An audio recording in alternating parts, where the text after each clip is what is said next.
में हुई? IMA में हम सब इकट्ठे थे, हमने ट्रेनिंग इकट्ठी करी है। The legend of Vikram Batra says कि immediately after graduating from IMA उन्हें कारगिल में फाइट करने भेजा गया। बिल्कुल सेम एज यू।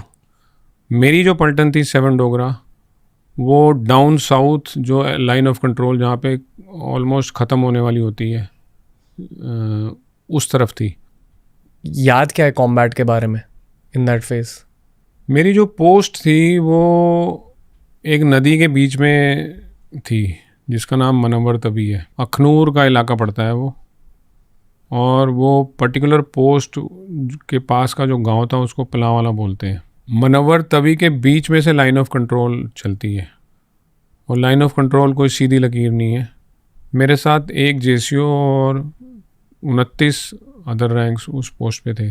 तो लड़ाई जब शुरू हुई थी तो इतना मारा मारी हमारे इलाके में तब शुरुआत के दिनों में नहीं हुई थी, लेकिन बाद में फैल गया था क्योंकि पूरा इलाके में जो उसकी इंटेंसिटी थी बढ़ गई थी। तो मेरा इलाका थोड़ा प्लेन इलाका है, जैसे मैंने बताया नदी के पोस्ट में, नदी में थी मेरी पोस्ट। वहाँ पर जो ऐसे वेपन्स यूज़ नहीं हुए थे जैसे आर्टिलरी के बोफोर्स, क्योंकि बोफोर्स को अगर हम यूज़ कर लेते तो पूरा गांव नष्ट हो जाता, वो पूरा इलाका नष्ट हो जाता।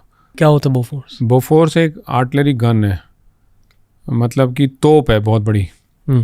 तो ऊपर के इलाके में, पहाड़ी इलाके में पहली बार हमारे देश ने ऐसी पोटेंट गन को पहली बार उस पहाड़ी वाले इलाकों में यूज़ किया था। अदरवाइज़ वो होती यूज़ प्लेन के इलाकों में ही होती है। एक तरीके का ये पैराबोलिक ट्रेजेक्ट्री वाला वेपन होता है, जो कि बोफोर्स का अगर गोला कहीं गिरे तो 300 मीटर का दायरे में आप कुछ नहीं, सब नेस्तनाबूत हो जाएगा, सब मर जाएंगे।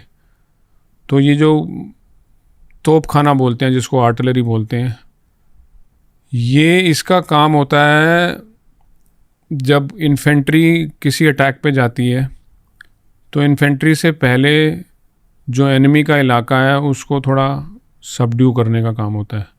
पहले एयरफोर्स अटैक करती है, फिर आर्टिलरी की फायरिंग होती है, फिर जब आखिरी के 100 मीटर के आसपास की जो वहाँ तक इन्फेंट्री पहुँचती है, उसके बाद इन्फेंट्री का धावा होता है।